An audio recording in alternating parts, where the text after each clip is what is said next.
Good afternoon, children. Let us continue with the topic and we'll wind up the chapter today. Okay. So, in the previous class, we have seen up to conservation of resources. Now, we are left with just one more topic, that's resources and sustainable development. Page number 12. Straight away, let's go to the text. I would read out the text, look into your textbook, and be handy with your pencil. I may ask you to mark some of the important lines. Okay. Yeah, so resources and sustainable development. Global warming, water pollution, air pollution, and careless use of natural resources are threatening our world today. It is important, therefore, to protect our land, environment, and natural resources. Sustaining resources implies the use of existing resources in such a way that they may be available for a long time. That's called sustainable development. Underline. Sustaining resources implies the use of existing resources in such a way that they may be available for a long time. I think I've already given you the example of this sustainable development. I don't know whether this class or which class. Sustainable development. There's a difference between development. Development simply means, in simple, in layman's term, if I explain you, it means progress. But sustainable development is a little different from the word called development. Sustainable development means progress, yes, because the word development is here, progress, but sustainable, which means without hampering your future, okay, without hampering your future, and also without hampering the environment. All right, two criteria: sustainable development, without hampering the future, your future means it's a future generation, without hampering the future generation, and without hampering the environment. Okay, if we are making use of resource today, but that is not going to hamper this environment and the future generation, that development is called sustainable development. Otherwise, no matter how much development you do, but if that development has, it has got no role to play in the future, or it is going to affect the environment, that is not development at all. All right. And yeah, resource conservation, we have already discussed about conservation of resources, more or less the same thing. Let's see.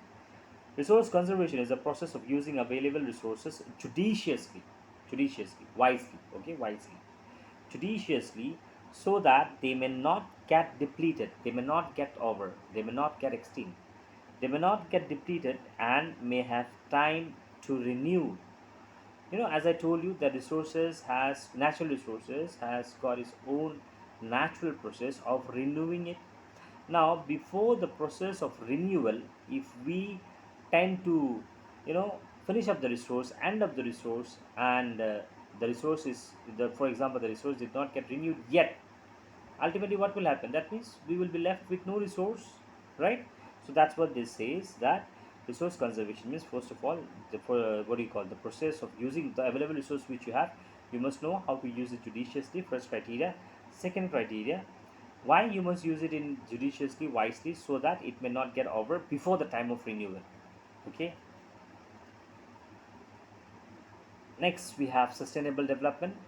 I have already given you the example, brief idea of sustainable just a couple of seconds back. That is to use resource without depleting them, and also looking after the social and environmental effects of such use.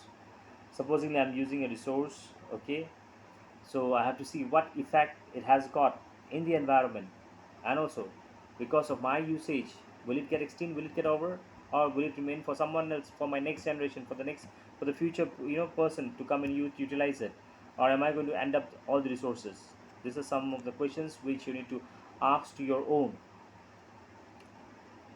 Hence, we need to manage the use of resources wisely in such a way that there is sufficient food, water, and means of livelihood for the present and the future generation. Future, same thing. Sustainable means you have to use the resources for future, as well as we keep it for the future generation, and not hampering the environment. Simple layman's term. That's what sustaining. Okay, surviving. Yes, now there are some things which you need to take note of for sustainable development. Page number 13, right on top. All right, I'll read out the points. First of all, you must recycle and reuse resources.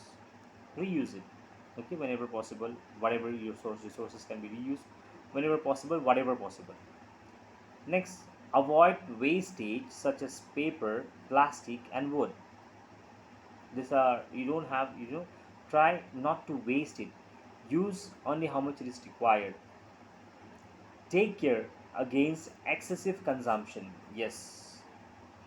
With this, I remembered something in one of the article.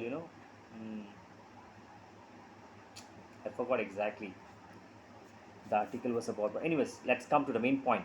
Okay, listen properly. It's very interesting. It's somewhere in abroad. There was a hotel, I think, I believe. Okay, I think it belonged to this Tata Group of Industries, Tata or something like that. In that particular hotel, it was a good one, huge one. Okay, a well-known one. So a piece of information was written out there for all the guests that take only how much you can eat. Okay, and whatever you take, make sure that you eat all. I hope you understand. Take only how much you can eat, something like that. I may not quote the exact word, but that's what it means. Take only how much you can eat, and eat whatever you take, so that you don't waste it. That's what they're trying to tell us. See, and that was in abroad. That's how, that's the mindset of the people, the mentality of the people. I'm not saying that we are not of that. Even we are, but why don't we implement the same thing out here as well? And ultimately you will see that, we will make sure that we don't consume excessively. Many a times we do have got the habit of, uh, using things more than what is actually required. I don't know what do we get by doing such kind of things, but which is very wrong. Ultimately, what are we doing? Whom are we hampering? Ourselves. Why? Because those resources what we are using it today, for today we may have abundant, we may have as much as we want, but what about our next future generation? For them, they won't have even what they actually needed. The basic requirement they will not be able to get. Why? Because of us. And that is when, you know we will be held responsible. So that's what it's written. Take care against excessive consumption. Next, control activities related to pollution. Yes, another thing. Most of this, what do you call, for your nearby distance and all, prefer walking, go cycling. Hmm? Supposing if you're four member in a family, four member has got four different vehicle. That doesn't mean that each one of you, if you're going to the same place, say for example you're going to a marriage party, doesn't mean that dad will go in a different car, mother will go in a different car, son in different, daughter in different. Why don't four of you can come in one car and sit and go together? Just for a, maybe some of you may be late from somewhere, maybe some of you are still not yet ready, not prepared with your dress. Hold on for 5-10 minutes, go together. It's your fuel, your car, fine, your petrol, you have filled up your money. It's not mine. Who am I to say, right? But ultimately, what is happening? Resource, natural resource, that is limited. That we must think. Okay. So, and moreover, what happens is that not only natural resource, pollution, the, what do you call, the smoke, the gas that emits, that will again affect the environment. So, try to control the pollution. Next, preserve the biological diversity on Earth. We human being, we feel that, we are the owner, boss of the earth, as if like this earth belongs only to us, only we have got the right to live. You look at this animals, insects or reptiles, snake and whatever, the moment we see them, yeah, we have got this mentality. The moment we see a snake, no matter even if the snake is, there are even snakes which are not venomous, but we are being brought up with such a mentality. You see a snake, go take a stone and crush it, make a chutney of it, right? Maybe the snake is going on its own path, it's not coming towards you even. But no, we have to kill that. Why? How come this fellow came in my earth? It's my earth, my land. Only I have the right to live. He or she doesn't have the right to live. Right? That's what our mentality is. No, very wrong. That must not be. That is what the point is saying. Preserve the biological diversities. The different types of living being, we have. Preserve them on earth. Which we all are connected with one another. Alright? Next, we have use resources that are easily available and can be replaced at a low cost. I would tell you one thing, class 8, right? Yeah, yes, class 8 student. The best time, go for this, what do you call, solar panel. Yes, you will see, yes, at one time investment, you'll have a little bit of high cost, but ultimately in the long run what will happen, you will save your electricity consumption. And moreover, it will get charged from the solar energy, the heat of the sun, by which you can light up your room. Electricity, it will be, electricity bill will be reduced and all. Even for example, in your gate street, on the main gate at night, you can make one kind of a solar light and make one solar panel attached to it, so that at night it lights up automatically, which will also light up the surrounding area. It will also provide a kind of security for your area, for your house, right? Use this kind of thing. This is just one of the example. So use resources that are easily available and can be replaced at a low cost.